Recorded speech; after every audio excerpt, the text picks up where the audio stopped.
इस पीढ़ी को सशक्त बनाने के लिए ये 6 चीजें इसे अपनी लाइफ में इसेंशियल ड्यूटीज के रूप में देखना चाहिए। 6 आवश्यक कार्य को क्या बोलते हैं? Essential duties.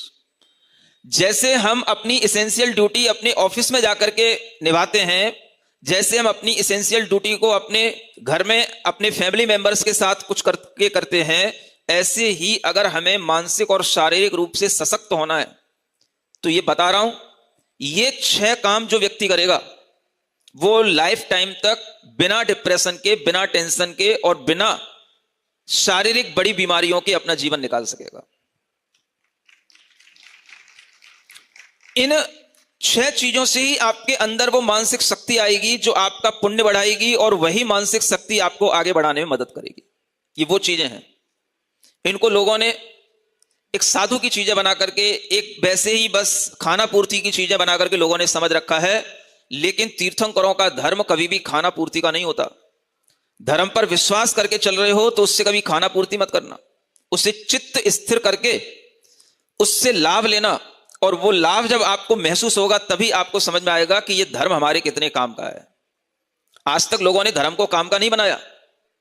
मैं बता रहा हूं आपको, धर्म को काम में लाने का तरीका भी आपको ये सिर्फ बताने का भाव अपने अंदर आता है। बाकी लोगों ने धर्म को एक रिवाज बना रखा है, एक ढकोसला बना रखा है। तो धर्म को अपने काम में लेना सीखो। इन 6 आवश्यकों को आप समझने की कोशिश करो, ये आपके जीवन के अंग बनने चाहिए। इन्हें अपनी लाइफ में इस तरह से मैनेज करना सीखो कि हम कुछ करें या ना करें लेकिन 6 आवश्यकों को जरूर करेंगे। ये तीर्थंकरों के द्वारा बताया हुआ हमारे लिए उपदेश है। अगर आप तीर्थंकरों को मानते हैं, जैन धर्म को मानते हैं, तो आपको इन 6 आवश्यक कार्यों से अपने आप को लाभान्वित जरूर करना चाहिए। जो बच्चे बाहर पढ़ते हैं, जिन्हें मंदिर नहीं मिलते हैं, जिन्हें कुछ भी धर्म करने का कोई भी साधन नहीं मिलता है, मैं उन बच्चों के लिए बताना चाहता हूं। जिनके बच्चे बाहर पढ़ रहे हैं, जिन्हें कभी मंदिर जाने का मौका नहीं मिलता और एक बहाना उनके पास होता है, मंदिर 20 किलोमीटर दूर है, 25 किलोमीटर दूर है, कहीं कहीं तो है ही नहीं। धर्म मंदिर पे डिपेंड नहीं होता। जब भगवान ने हमें सारी प्रक्रिया इंडिपेंडेंट होने की बताई है तो धर्म हमें डिपेंड कैसे बना सकता है? ये 6 के 6 आवश्यक इंडिपेंडेंट बनाने के लिए हैं, और ये इंडिपेंडेंट रूप से किसी भी जगह पर, किसी भी देश में, किसी भी विदेश में, किन्हीं भी शहरों में, किसी भी लॉज में, किसी भी स्थान पर, या किसी भी तरह की जहां पर ये बच्चे रहते हैं, ऐसे स्थानों पर किसी भी कमरे के अंदर बैठ करके 6 आवश्यक किए जा सकते हैं। सुनते हो? ये बताना है आपको अपने बच्चों को।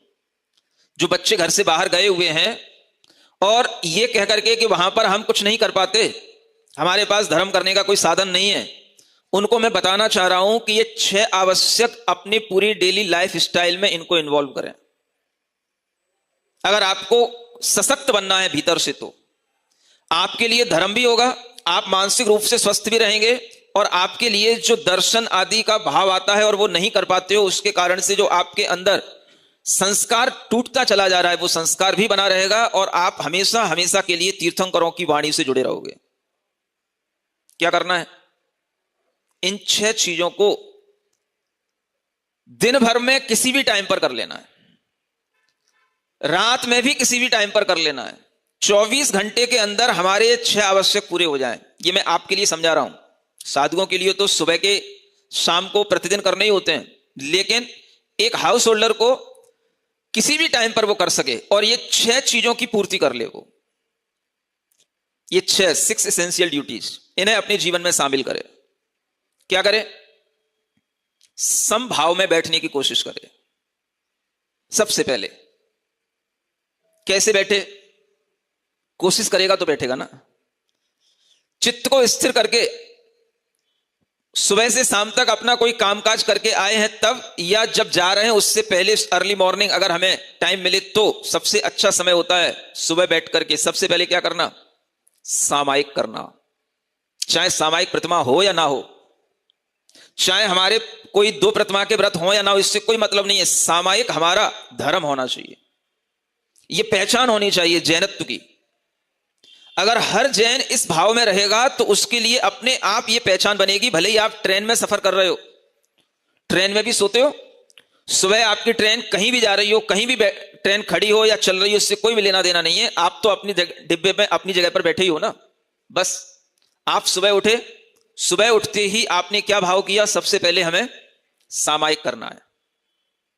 अगर ये आपके अंदर आ जाए तो ये जैनत्व की सबसे बड़ी पहचान होगी। जैसे इस्लाम में नमाज करने से इस्लाम की पहचान होती है, ऐसे ही जैनत्व की पहचान अगर होगी तो सामायिक करने से होगी।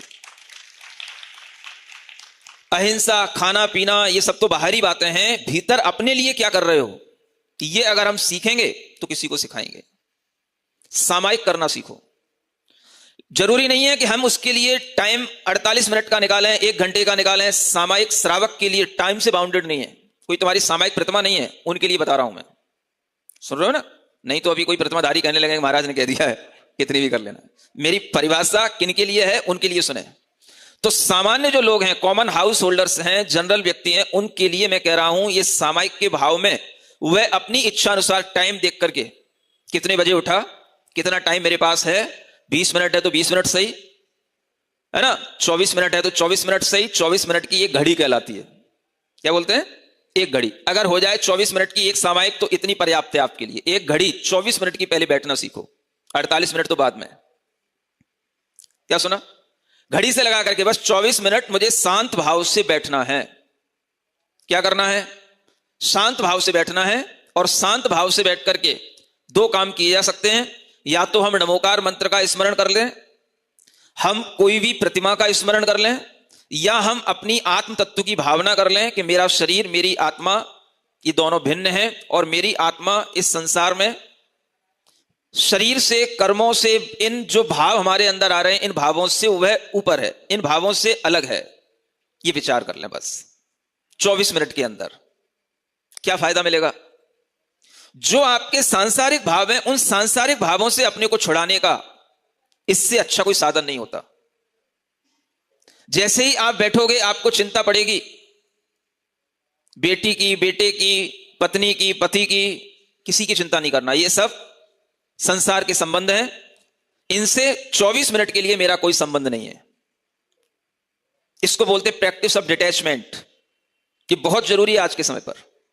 अगर आप अपने आप को इस आउटर वर्ल्ड के इन रिलेशन से डिटैच करने की आर्ट सीख लोगे तो इनके द्वारा आने वाला जो प्रेशर है उसको आप झेल पाओगे। यह सामायिक का बहुत बड़ा फायदा है। प्रेशर किस चीज का होता है? मम्मी ने कह दिया है बेटा तुझे IITN ही बनना है, मम्मी ने कह दिया है बेटा तुझे डॉक्टर ही बनना है, मैं नहीं बन पा रहा हूं, कुछ देर के लिए मम्मी को भी छोड़ दो, मम्मी भी मेरी नहीं है। फिर प्रेशर कहां से आएगा? नहीं समझ में आया? जो रिलेटिव्स अपने को प्रेशर दे रहे हैं वो मेरे है ही नहीं है। कोई सगे संबंधी 24 मिनट के लिए मेरे नहीं है। मैं सिर्फ आत्मा हूं। मैं अपना स्वयं का संवेदन करना चाहता हूं। मैं इन बाहरी संबंधों से अपने को अलग हटा करके समभाव में आकर के अपने अंदर 24 मिनट के लिए एक इंट्रोस्पेक्शन अपना कर रहा हूं। इसका नाम क्या है? सामायिक। Means A state of equanimity इसको बोलते हैं। ये सामायिक का भाव अगर आपके अंदर आएगा तो सारा पीयर प्रेशर आपका बाहर छूट जाएगा। और अगर जिसकी हैबिट होगी तो आपके लिए कितना भी अपने जीवन में प्रेशर आगे बढ़ेगा, आप उस सामायिक के माध्यम से उसको दूर करते जाओगे। ये एक बहुत बड़ा टूल है ये सामायिक।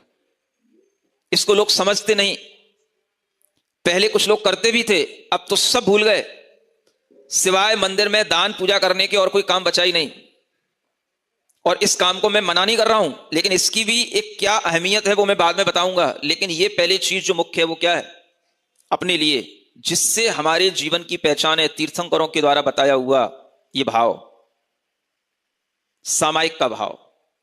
समझ रहे हो? कितनी देर? 20 मिनट, 24 मिनट, मैं कहता हूं 15 मिनट सही, मैं कहता हूं आधी में भी आधी सही। नहीं समझ में आ रहा है? 12 मिनट सही। शुरू तो करो। नहीं समझ में आ रहा? वो बोलते हैं ना, तुलसी संगत साधु की हरे को, क्या बोलते हो, आदि में आदि पुनः, दुआ याद नहीं आ रहा है। हाँ, आदि में पुण्य आदि हरे कोटि अपराधी। तो आधी घड़ी में भी और आधी कर दो, क्या फर्क पड़ रहा है? लेकिन अपने अंदर ये विश्वास लाओ कि मुझे जो तीर्थंकरों ने कहा है मैं उसका अनुसरण करूंगा, तभी मैं वास्तव में तीर्थंकरों की वाणी से जुड़ करके तीर्थंकरों का धर्म अपने अंदर आत्मसात करूंगा। तो ये काम हर बच्चे, हर बड़े को करना चाहिए। 10 मिनट सही, 12 मिनट सही, समभाव में बैठना, बस ऐसे बैठ जाओ तीर्थंकरों की तरह, चाहे ऐसे बैठ जाओ चाहे ऐसे हाथ लेकर के बैठ जाओ। 10-12 मिनट उठने के बाद में शांत भाव से बैठो, सिर्फ अपने अंतरंग को, अपने आत्म परिणामों को महसूस करो और अपने शरीर से अपने को भिन्न महसूस करो। बस कोई भी संसार के बाहरी भाव उस समय याद में मत लाओ, बस मैं चैतन्य आत्मा हूं, इतना स्मरण रखो बस। इसका नाम क्या है? सामायिक। ये पहला आवश्यक हो गया, सुनते हो? फिर दूसरा, टाइम निकालो, 24 भगवान का हम नाम स्मरण कर लें। अब मैं आपको शॉर्ट में बताऊंगा हर चीज, क्योंकि आपके पास टाइम नहीं है ना। Very busy man, businessman means busy man, है ना, खाली तो अपन ही है। तो 24 भगवान की लंबी स्तुति तो नहीं कह सकता तुमसे कि तुम स्वयंभू स्तोत्र पढ़ना समझ आ रहा है? तो क्या करना, छोटी सी स्तुति। अगर आपको 24 भगवान के नाम स्मरण हो तो बहुत अच्छी बात है, नहीं हो तो कर लेना। और कम से कम आपको इतना तो सोचना चाहिए, एक जैन होने के नाते हमें कम से कम 24 तीर्थंकरों को दिन में एक बार तो याद करना चाहिए। कितने बिगड़े हुए, कितने घटिया किस्म के जैन हो गए हैं, कितने अज्ञानी जैन लोग हो गए हैं जिन्हें 24 भगवान के नाम तक याद नहीं होते। बच्चे भी अगर कभी कर लेते हैं तो छोटे में याद रहते हैं, जब बच्चा 10वीं में 11वीं में पहुंच जाता है तो वो भी भूल जाता है, क्योंकि नाम का काम ही क्या है?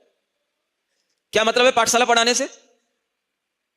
रटा रटा के पाठशाला में नाम याद करा दिए, चिन्ह याद करा दिए, जब वो 12वीं में आया, ग्रेजुएशन करने लगा, सब भूल गया, काम ही नहीं है कुछ नाम का। तो इन नाम को हम कभी काम में लेते हैं कि नहीं? ये 24 भगवान का नाम स्मरण करने के लिए एक स्तुति हम कर सकते हैं शॉर्ट में।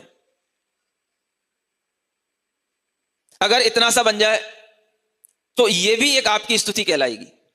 सामायिक कर ली, सामायिक के बाद उठे तो क्या किया?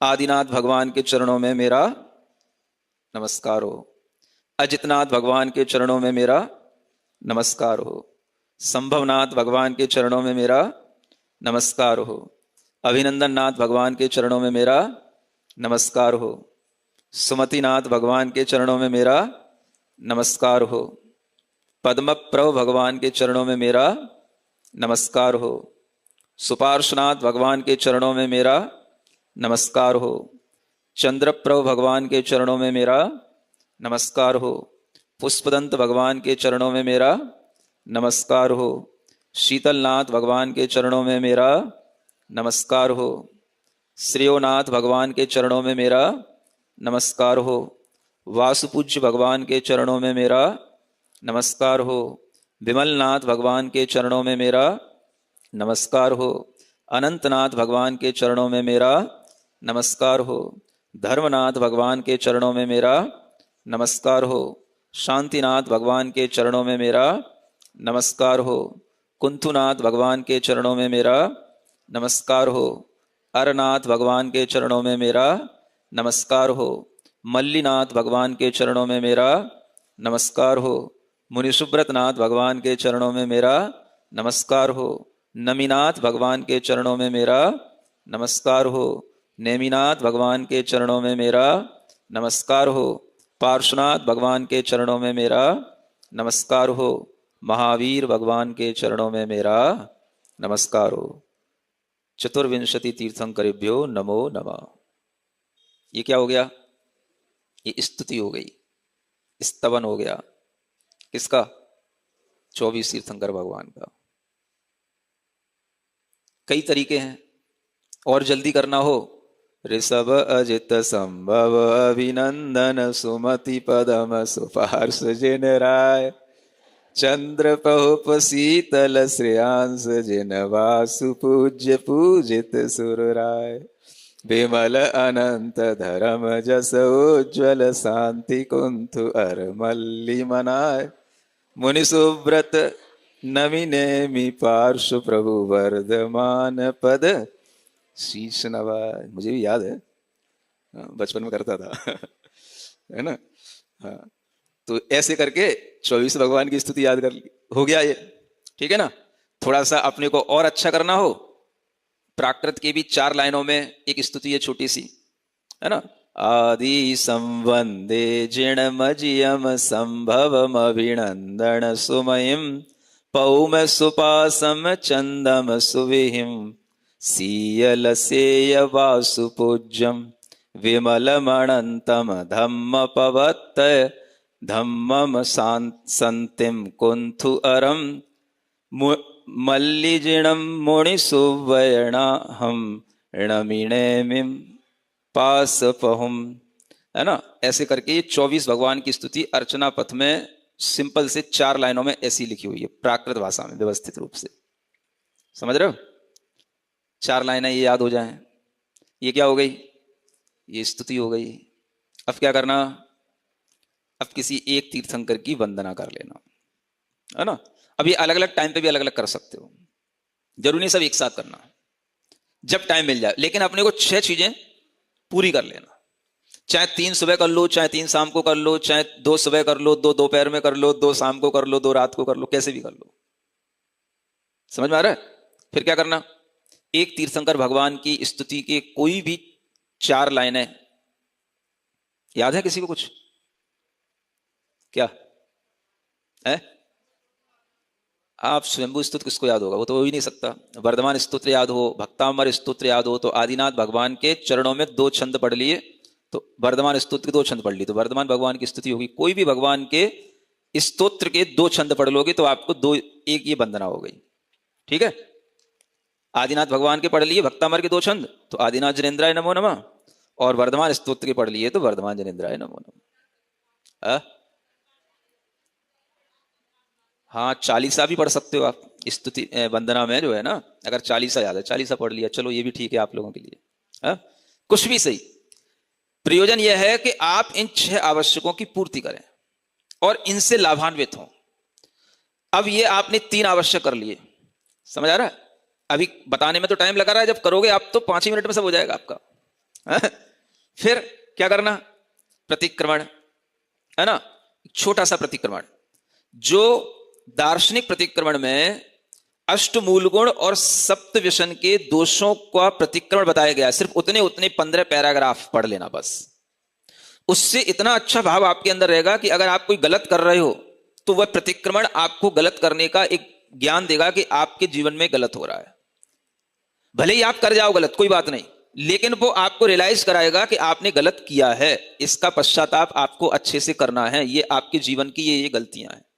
इतनी डिटेल में गलतियां एक सामान्य गृहस्थ के लिए और कहीं नहीं मिलेंगी जो उन 15 पैराग्राफ के अंदर है। आपको दार्शनिक प्रतिक्रमण बड़ा लगेगा अगर शुरू से पढ़ोगे तो, उतना पूरा ना पढ़ करके, मैं कहता हूं पूरा मत पढ़ो। कितना पढ़ो?